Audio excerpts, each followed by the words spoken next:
This is Stony Kennel, range on the rail, Kentucky Air Gunners. We got the bone collector I've been messing around with, getting ready to review once I get it set up the way I like it.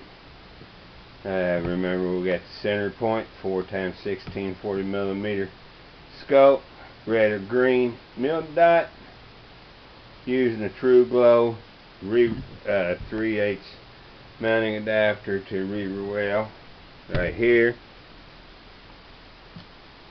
Crosman Premier hollow points, that's what I find has worked best on most of my weapons. There may be something better, but hey, that don't cost as much. I think $20 a can. Using the Nebco Pro long gun flashlight adapter clamp in order to mount the flashlight on the weapon for target acquisition when I'm too lazy to put out the light. Alright, last night this is what we did. We had a few good groups, but if you really are looking for groups that I want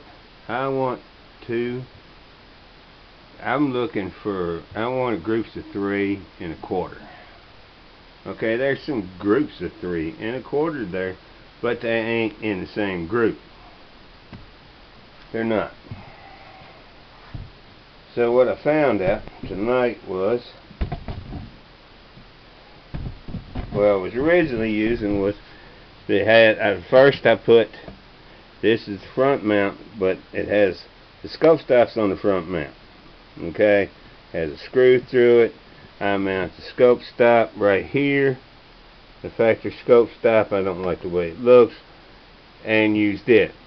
So then I thought, okay, we got to discussing, well, this reaver well has a hole in it, an adapter, use it. But in the process, what that did was throw my scope into my scope back here, so which in turn kept my cheek off the cheek pad, the butt pad out of my shoulder, so wasn't getting any good there. So what I have drawn here is what I did. I took and cut the rear mount with the hole. I cut the cradle off, filed it down to its shape. Then I was able to use it right here, right there, and painted it black. So now it looks like part of the reaver rail. That became my rail stop. Mount my rail. That moved my scope sight. Then I was able to move my scope forward, what puts me back on this cheek pad where I like to be. Butt pad back into my arm. Now I'm shooting better. So that's what that ended up looking like. This is what it would have looked like that had you not cut it. Cut, it looks better. Just a little bit, just a little tip there if you want. That's just, you're going to do that.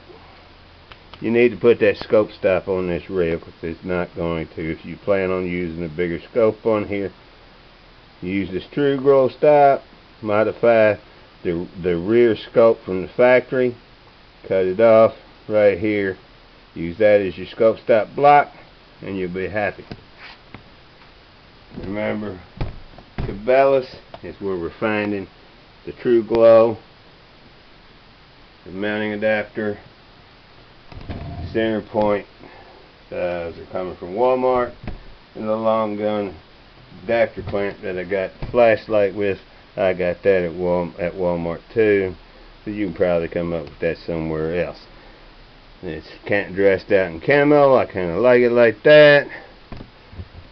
I'm getting to where I like it better. This is the groupings that I had tonight. We're shooting groupings. They still weren't tight the way I like them. That one was okay. That's better, but it's still, they're not the same. Then I started getting tighter. So that this right here is what led me to these groups were good. Right here. What led me to coming in, getting off the range, coming in and modifying the realizing that I needed to move the scope forward in the weapon. I needed to put scope block back, because without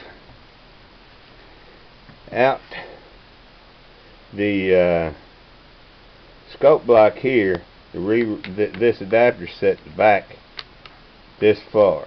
That's where it's set back. It's set back right here.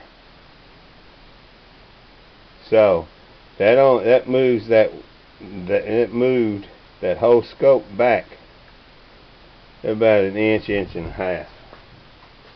Got a tape measure here somewhere. I thought, just for shits and grins, we'll show you that.